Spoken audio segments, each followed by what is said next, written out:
मोअज़्ज़िज़ सामीन कराम, पेश खिदमत है मुख्तसर कहानी कुत्ते की दुआ। इस कहानी को लिखा है सादत हसन मंटू ने और मैं हूं आपके साथ फैसल सई जरगाम। आइए बढ़ते हैं कहानी की जानिब।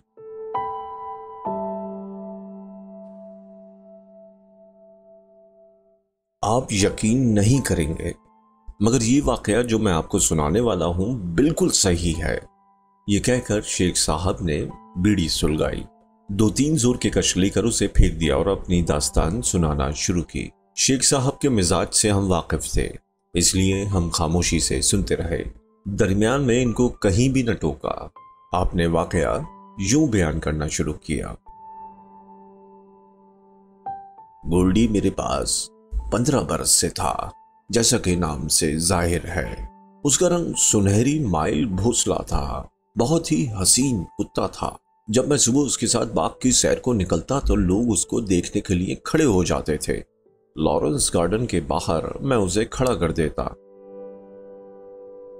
गोल्डी खड़े रहना, यहाँ मैं अभी आता हूँ, ये कहकर मैं बाग के अंदर चला जाता। घूम फिर कर आधे घंटे के बाद वापस आता तो गोल्डी वहीं अपने लंबे लंबे कान लटकाए खड़ा होता। स्पेशल जात के कुत्ते आमतौर पर बड़े अताअत गुजार और फर्मा बरदार होते हैं, मगर मेरे गोल्डी में ये सिफात बहुत नुमायां थी। जब तक उसको अपने हाथ से खाना न दूं नहीं खाता था। दोस्तों यारों ने मेरा मान तोड़ने के लिए लाखों जतन किए, मगर गोल्डी ने उनके हाथ से कभी एक दाना तक न खाया। एक रोज इत्तेफाक की बात है कि मैं लॉरेंस के बाहर उसे छोड़कर अंदर गया तो एक दोस्त मिल गया। घूमते घूमते काफी देर हो गई। इसके बाद वो मुझे अपनी कोठी ले गया। मुझे शतरंज खेलने का मर्ज था।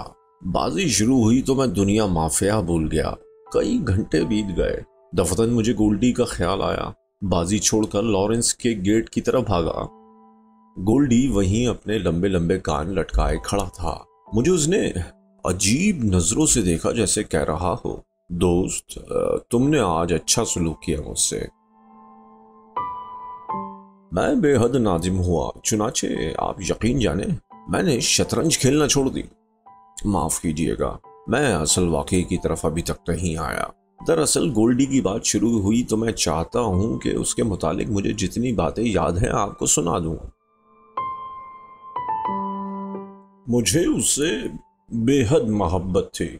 मेरे मुजर्रद रहने का एक बाइस उसकी मोहब्बत भी थी। जब मैंने शादी न करने का तहैया किया तो उसको खस्सी करा दिया। आप शायद कहें कि मैंने जुल्म किया, लेकिन मैं समझता हूं मोहब्बत में हर चीज रवा है। मैं इसकी साथ के साथ और किसी को वाबस्ता देखना नहीं चाहता था। कई बार मैंने सोचा अगर मैं मर गया तो ये किसी और के पास चला जाएगा। कुछ देर मेरी मौत का असर इस पर रहेगा, इसके बाद मुझे भूलकर अपने नए आका से मोहब्बत करना शुरू कर देगा। जब मैं ये सोचता तो मुझे बहुत दुख होता, लेकिन मैंने ये तहैया कर लिया था कि अगर मुझे अपनी मौत की आमद का पूरा यकीन हो गया तो मैं गोल्डी को हलाक कर दूंगा। आंखें बंद करके उसे गोली का निशाना बना दूंगा। गोल्डी कभी एक लम्हे के लिए मुझसे जुदा नहीं हुआ था। रात को हमेशा मेरे साथ सोता। मेरी तन्हा जिंदगी में वो एक रोशनी थी। मेरी बेहद फीकी जिंदगी में उसका वजूद एक शीरनी था। इससे मेरी गैर मामूली मोहब्बत देखकर कई दोस्त मजाक उड़ाते थे। शेख साहब, गोल्डी कुतिया होती तो आपने जरूर उससे शादी कर ली होती। ऐसे ही कई और फिक्रे कसे जाते, लेकिन मैं मुस्कुरा देता। गोल्डी बड़ा ज़हीन था। इसके मुतालिक जब कोई बात होती तो फौरन इसके कान खड़े हो जाते थे। मेरे हल्के से हल्के इशारे को भी वो समझ लेता था। मेरे मूड के सारे उतार चढ़ाव उसे मालूम हो जाते थे। अगर किसी वजह से रंजीता होता तो वो मेरे साथ चहलें करना शुरू कर देता। मुझे खुश करने के लिए हर मुमकिन कोशिश करता। अभी उसने टांग उठाकर पेशाब करना नहीं सीखा था, यानी अभी कमसिन था कि उसने एक बर्तन को जो कि खाली था थूथनी बढ़ाकर सूंघा। मैंने उसे झिड़का तो दुम दबाकर वहीं बैठ गया। पहले उसके चेहरे पर हैरत सी पैदा हुई थी कि हैं ये मुझसे क्या हो गया। देर तक गर्दन निवड़ाए बैठा रहा, जैसे निदामत के समंदर में गर्क है। मैं उठकर उसको गोद में लिया, प्यार किया, पिचकारा। बड़ी देर के बाद जाकर उसकी दुम हिली। मुझे बहुत तरस आया कि मैंने खामखा उसे डांटा क्यों, कि उस रोज रात को गरीब ने खाने को मुंह न लगाया। वो बड़ा हसास कुत्ता था। मैं बहुत बेपरवाह आदमी हूँ। मेरी गफलत से उसको एक बार नमूनिया हो गया। मेरे औसान खता हो गए। डॉक्टर के पास दौड़ा, इलाज शुरू हुआ, मगर असर निदारद। मुतवातिर 7 रातें जागता रहा। उसको बहुत तकलीफ थी। सांस बड़ी मुश्किल से आता था। जब सीने में दर्द उठता तो वो मेरी तरफ देखता जैसे ये कह रहा है, फिक्र की कोई बात नहीं, मैं ठीक हो जाऊंगा। कई बार मैंने महसूस किया कि सिर्फ मेरे आराम की खातिर उसने ये जाहिर करने की कोशिश की है कि इसकी तकलीफ कुछ कम है। वो आंखें मीच लेता ताकि मैं थोड़ी देर आंख लगा लूं। 8वें रोज खुदा खुदा करके उसका बुखार हल्का हुआ और आहिस्ता आहिस्ता उतर गया। मैंने प्यार से उसके सर पर हाथ फेरा तो मुझे एक थकी थकी सी मुस्कुराहट उसकी आंखों में तैरती नजर आई। नमूनिया के जालिम हमले के बाद देर तक उसको निकाहत रही, लेकिन ताकतवर दवाओं ने उसे ठीक ठाक कर दिया। एक लंबी गैर हाजिरी के बाद लोगों ने मुझे उसके साथ देखा तो तरह तरह के सवाल करने शुरू किए। आशिको माशूक कहाँ गायब थे इतने दिनों? आपस में कहीं लड़ाई तो नहीं हो गई थी? किसी और से तो नजर नहीं लड़ गई थी गोल्डी की? मैं खामोश रहा। गोल्डी ये बातें सुनता तो एक नजर मेरी तरफ देखकर खामोश हो जाता कि भौंकने 2 कुत्तों को वो मिसल मशहूर है, कुनत हम जिन्स बाहम जिन्स परवाज, कबूतर बा कबूतर, बाज बबाज। लेकिन गोल्डी को अपने हम जिन्सों से कोई दिलचस्पी नहीं थी। उसकी दुनिया सिर्फ मेरी जात थी। इससे बाहर वो कभी निकलता ही नहीं था।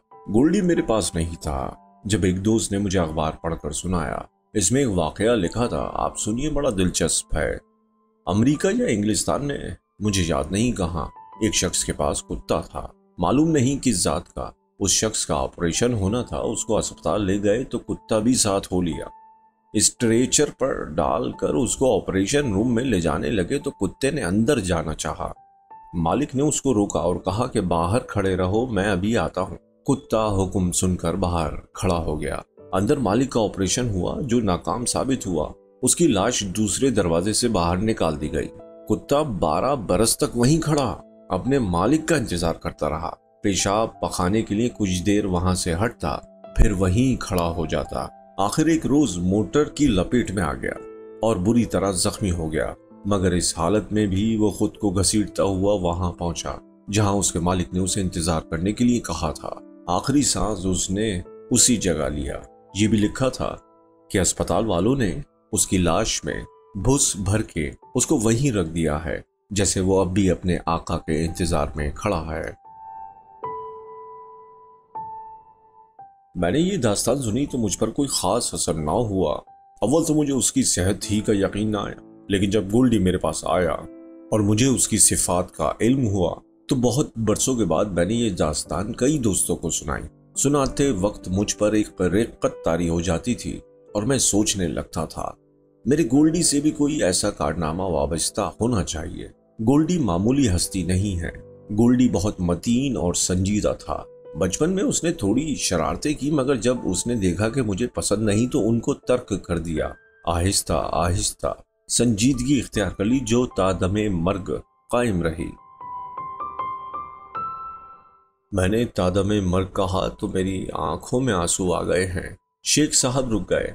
उनकी आंखें नमालूद हो गई थी। हम खामोश रहे। थोड़े अरसे के बाद उन्होंने रुमाल निकाल कर अपने आंसू पोंछे और कहना शुरू किया, यही मेरी ज्यादती है कि मैं जिंदा हूँ, लेकिन शायद इसलिए जिंदा हूँ कि इंसान हूँ।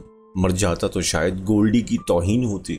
जब वो मरा तो रो रो कर मेरा बुरा हाल था, लेकिन वो मरा नहीं था, मैंने उसको मरवा दिया था। इसलिए नहीं कि मुझे अपनी मौत की आमद का यकीन हो गया था, वो पागल हो गया था। ऐसा पागल नहीं जैसा कि आम पागल कुत्ते होते हैं।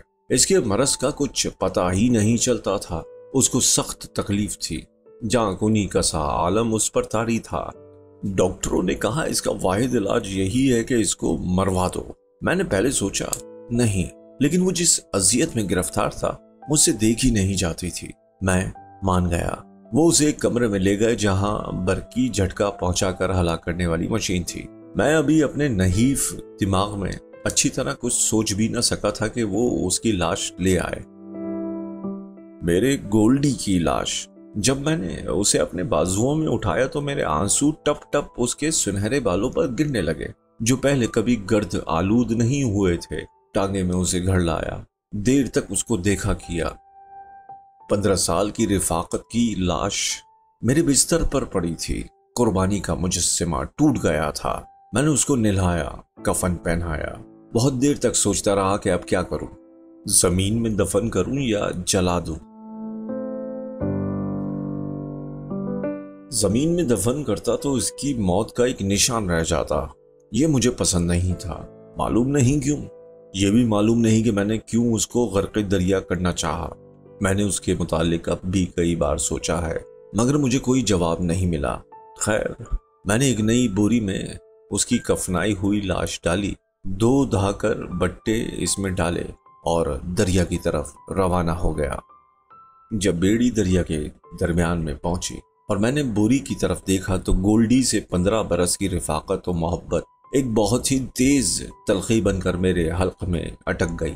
मैंने अब ज्यादा देर करना मुनासिब न समझा। कांपते हुए हाथों से बोरी उठाई और दरिया में फेंक दी। बहते हुए पानी की चादर पर कुछ बुलबुले उठे और हवा में हल हो गए। बेड़ी वापस साहिल पर आई। मैं उतरकर देर तक उस तरफ देखता रहा जहां मैंने गोल्डी को गर्क़ आब किया था। शाम का धुंधलका छाया हुआ था। पानी बड़ी खामोशी से बह रहा था, जैसे वो गोल्डी को अपनी गोद में सुला रहा है। ये कहकर शेख साहब खामोश हो गए। चंद लम्हात के बाद हम में से एक ने उनसे पूछा, लेकिन शेख साहब, आप तो खास वाकया सुनाने वाले थे। शेख साहब चौंके। ओ, माफ कीजिएगा, मैं अपनी रो में जाने कहां से कहां पहुंच गया। वाकया ये था कि मैं अभी अर्ज करता हूँ, 15 बरस हो गए थे हमारी रफाकत को। इस दौरान मैं कभी बीमार नहीं हुआ था। मेरी सेहत माशाल्लाह बहुत अच्छी थी, लेकिन जिस दिन मैंने गोल्डी की 15वीं सालगिरह मनाई, उसके दूसरे दिन मैंने आज़ा शिकनी महसूस की। शाम को ये आज़ा शिकनी तेज बुखार में तब्दील हो गई। रात सख्त बेचैन रहा। गोल्डी जागता रहा, एक आंख बंद करके दूसरी आंख से मुझे देखता रहा।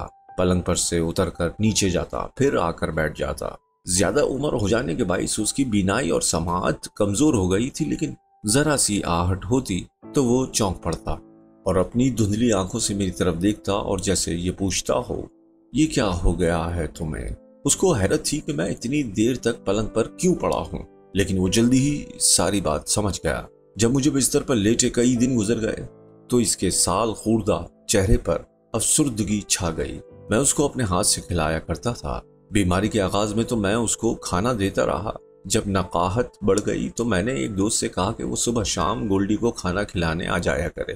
वो आता रहा, मगर गोल्डी ने उसकी प्लेट की तरफ मुंह ना किया। मैंने बहुत कहा, लेकिन वो ना माना। एक मुझे अपने मर्ज की तकलीफ थी जो दूर होने ही में नहीं आता था। दूसरे मुझे गोल्डी की फिक्र थी जिसने खाना पीना बिल्कुल बंद कर दिया था। अब उसने पलंग पर बैठना लेटना भी छोड़ दिया। सामने दीवार के पास सारा दिन और सारी रात खामोश बैठा, अपनी धुंधली आंखों से मुझे देखता रहता। इससे मुझे और भी दुख हुआ। वो कभी नंगी जमीन पर नहीं बैठता था। मैंने उससे बहुत कहा, लेकिन वो ना माना। वो बहुत ज्यादा खामोश हो गया था।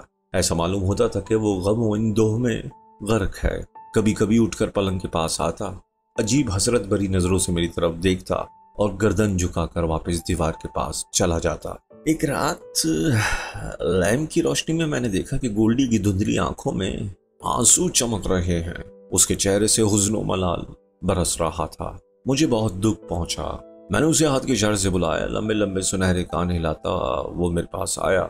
मैंने बड़े प्यार से कहा, गोल्डी, मैं अच्छा हो जाऊंगा, तुम दुआ मांगो, तुम्हारी दुआ जरूर कबूल होगी। ये सुनकर उसने बड़ी उदास आंखों से मुझे देखा, फिर सर ऊपर उठाकर छत की तरफ देखने लगा जैसे दुआ मांग रहा है। कुछ देर वो इस तरह खड़ा रहा। मेरे जिस्म पर झुरझुरी सी तारी हो गई। एक अजीब व गरीब तस्वीर मेरी आंखों के सामने थी। गोल्डी सचमुच दुआ मांग रहा था। मैं सच अर्ज करता हूं, वो सरतपा दुआ था। मैं कहना नहीं चाहता, लेकिन उस वक्त मैंने महसूस किया कि उसकी रूह खुदा के हुजूर पहुंचकर गिड़गिड़ा रही है। मैं चंद ही दिनों में अच्छा हो गया, लेकिन गोल्डी की हालत गैर हो गई। जब तक मैं बिस्तर पर था वो आंखें बंद किए दीवार के साथ खामोश बैठा रहा। मैं हिलने जुलने के काबिल हुआ तो मैंने उसको खिलाने पिलाने की कोशिश की, मगर बेसूद। उसको अब किसी शय से दिलचस्पी नहीं थी। दुआ मांगने के बाद जैसे उसकी सारी ताकत जायल हो गई थी। मैं उससे कहता, मेरी तरफ देखो गोल्डी, मैं अच्छा हो गया हूँ, खुदा ने तुम्हारी दुआ कबूल कर ली है। लेकिन वो आंखें न खोलता। मैंने 2-3 दफा डॉक्टर बुलाया, उसने इंजेक्शन लगाए पर कुछ ना हुआ।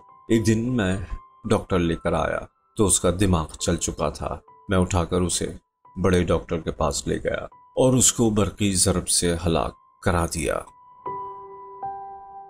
मुझे नहीं मालूम बाबर और हुमायूं वाला किस्सा कहाँ तक सही है, लेकिन ये वाकया हर्फ बहर्फ दुरुस्त है।